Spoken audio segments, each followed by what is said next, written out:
Hello, ladies and gentlemen. Welcome. This is William Hindman, and this is Just Force 911, where we look at how our public officials do their job, or they don't. Hey, today we got a song for you today from a gentleman on how nice it is that the cops can come out for a welfare check, beat the living shit out of you, and haul you away in handcuffs. Hey, guys, if you guys would, please go over to the sponsor of this video today, which comes from us from Civil Rights Lawyer.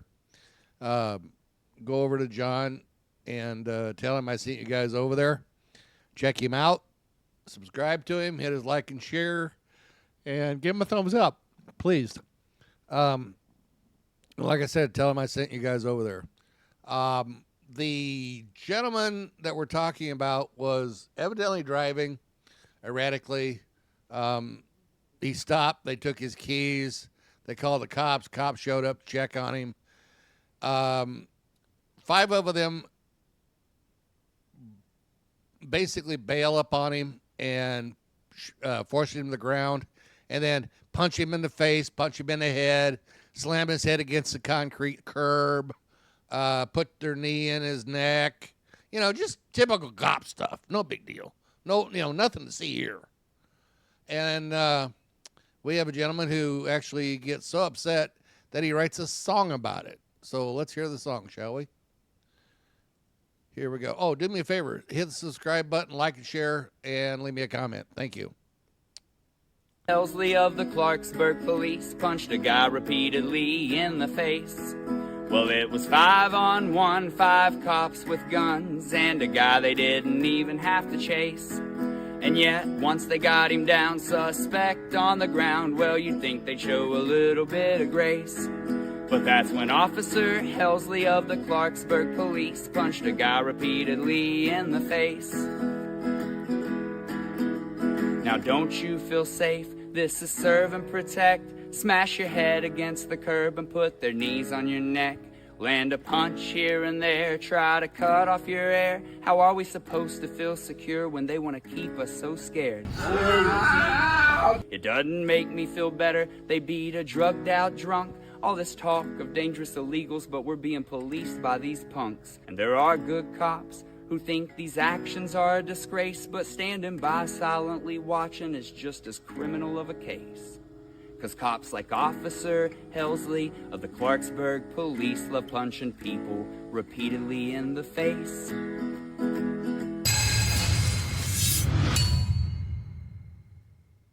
Welcome back to the Civil Rights Lawyer channel, where I go over some of the most insane police interactions that seem to continuously happen every day in this country. And not only tell you the stories, but also give you my opinion, my legal analysis as someone who has spent a career litigating these sorts of cases in court. Given the fact that that career has for the most part all occurred in the state of West Virginia, a lot of you are sending me links to this video of this police interaction that occurred in Clarksburg, West Virginia, where there was this viral video that first popped up on Facebook, which then made it onto the local TV news in the Clarksburg market. When I started looking into this, one of the first things I found is that somebody had already actually made a music video about this. This guy, Curtis Lovejoy, who has a YouTube channel, which I will link below, like many others in West Virginia, he did not like what he saw on the video. Then once it made it onto the news, he was upset that nobody was even reporting the name of the guy who was beaten,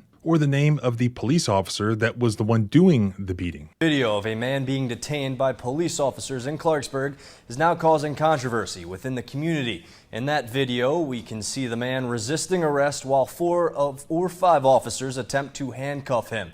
One officer is then seen punching the man multiple times in the face. Let's take a look at that footage now.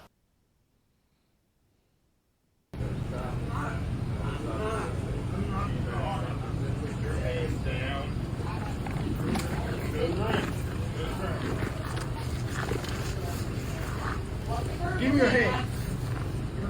Give me your hand. Oh, ouch. Give me your hands. I can't pull up. There's no need to be on him. Now, why can't we punch the cops in the head like that? That'd be fun. Maybe use a baton once in a while, maybe a brick. Hell, that'd be fun, man. Like that. Since they can beat on us, we should be able to beat on them. They're just beating off anyway. Losers. Give us your hands. And you good cops out there, supposedly out there, are okay. Just standing around, just watching it happen. No big deal. Just comply. If you comply, we wouldn't hurt you. This is a welfare check. We're here to make sure you're okay. So we're going to beat you into being okay. Okay? Great. Can't breathe. Can't breathe. They don't care. I can't breathe. They don't care. I can't breathe. They don't care. I can't breathe. I can't breathe. I can't breathe. I can't breathe. I can't breathe. I can't breathe. Give us your other I can't breathe. Give us your other hand. Give us your other hand. Ouch. Give us your Oh, I'm gonna die. Give me your hand. Give me your hand.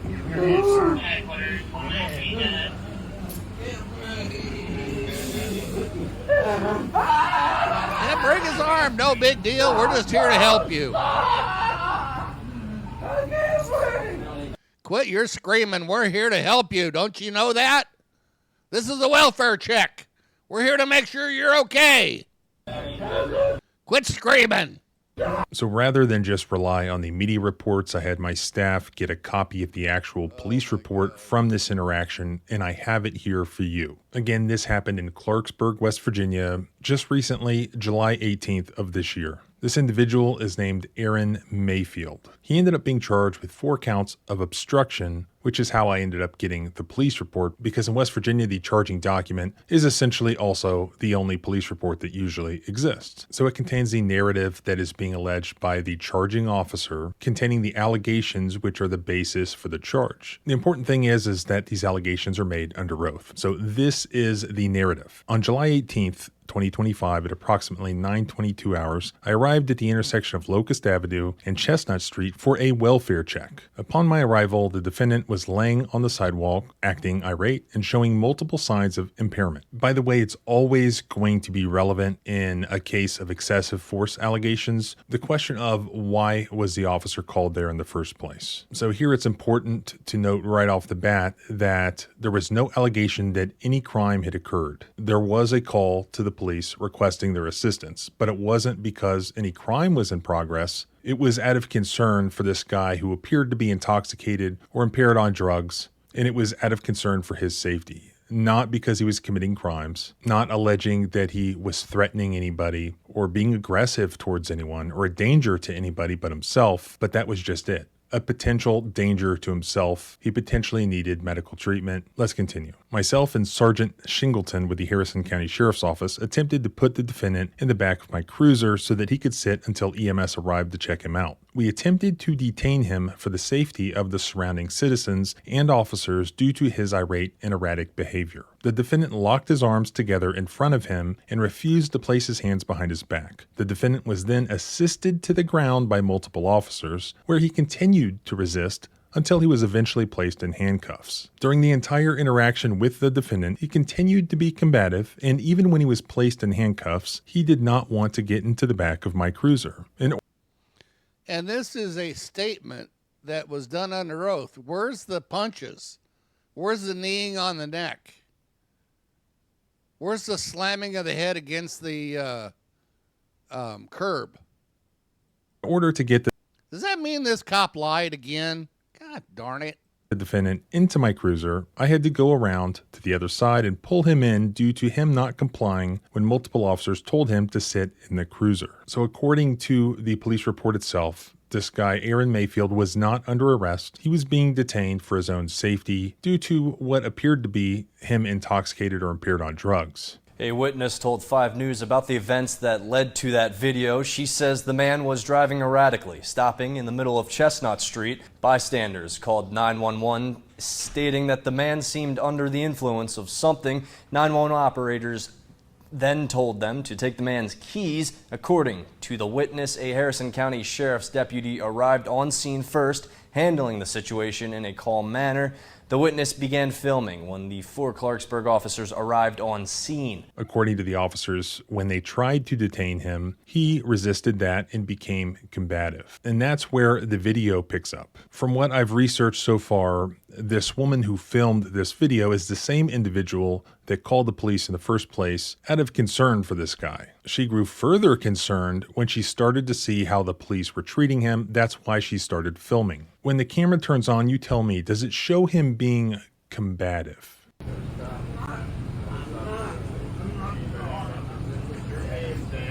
There's like 4 or 5 cops trying to handcuff him. They've got a hold of his arms in front of his body. You can hear the cops saying, unlock your arms, put down your arms, and he's clearly not wanting to do that. I actually looked up the dictionary definition of combative, and it says eager to fight or argue. I still don't think that's the proper description for what we're seeing here. In excessive force law, there are 2 important types of resistance that the courts discuss. 1, passive resistance, and 2, active resistance. And they're important because passive resistance is going to justify a much lower use of force than active resistance. I would classify this as passive resistance. He's got his arms or his hands locked together in the front, and he's resisting being handcuffed. He's not yelling or shouting. He's not making any threats. He's not kicking or spitting or attempting to assault the officers in any way. The video does not show him engaging in any actions which endangers any person. There are more than enough police officers present. As I already mentioned, the severity of the crime at issue is non-existent. It was a welfare check. So the officers were under no obligation to effectuate any seizure with this guy. There was no arrest warrant. There was no probable cause for a warrantless arrest. The only concern out there was his own welfare, which is not a great justification to beat the guy to a pulp, his own welfare. Give me your hand. Give me your hand. Oh, ouch.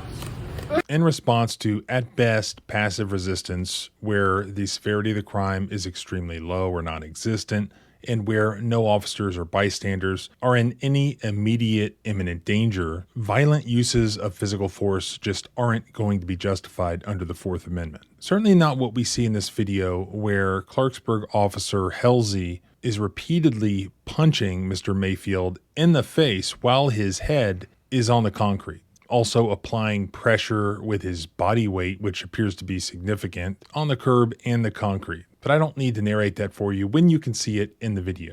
Anyone being honest here can see that this is a substantial, significant use of force that sometimes could be justified depending on the circumstances. If we're talking about somebody suspected or having committed some serious crime, somebody suspected or reported to be armed or dangerous, somebody making threats, somebody actively fighting with the police, any of those things, or especially a combination of those things, can justify that sort of force, but not just passive resistance to somebody who isn't even supposed to be under arrest, who has just locked his hands together, his arms together, and does not want to be handcuffed, especially where the reason for that passive resistance is something that's really not malicious. Somebody who has some sort of lowered capacity, maybe a juvenile, maybe elderly, maybe dementia, maybe mental health, maybe drug abuse. All of those things are going to make it less reasonable to use violence. And that's what we have here, is violence being used unnecessarily. It's really that simple. And while we want to give police officers the benefit of the doubt where they have to make these split-second decisions, there's really no excuse for when you have to use that. Hang on a second. What about all this was split second? You have a guy that is being an ass. You're there to check on his welfare. You beat him half to death. You choke the shit out of him by putting your leg on or your knee on his neck, and you don't write it down. Interesting. Sort of violence, not thoroughly documenting it, especially where you have like 4, 5, or 6 police officers present. You have other witnesses present. There's no excuse for you to end up writing in the police report, yeah, he was combative, so we assisted him to the ground. There was no mention of any of the violence that was used, the strikes to the head, and so on. If violence was justified, document it for the record. Where that is not done, that is a huge red flag. So after this was blasted out on social media, the response of the Clarksburg Police Department was to place Officer Halsey on leave, pending investigation. Our top story tonight, an update about an arrest in Clarksburg that caused controversy across social media last week. Last Friday, 5 News obtained this video showing the arrest of Aaron Mayfield. In the footage, we see Mayfield resisting arrest while multiple officers attempt to handcuff him. One officer, identified as Elijah Helsley, is seen punching the suspect here multiple times in the head. Officials with the Clarksburg Police Department say that Helsley was placed on administrative leave the day the incident occurred. They add that he will stay on leave until the investigation into the incident is complete, and that action will be taken once the required process is followed.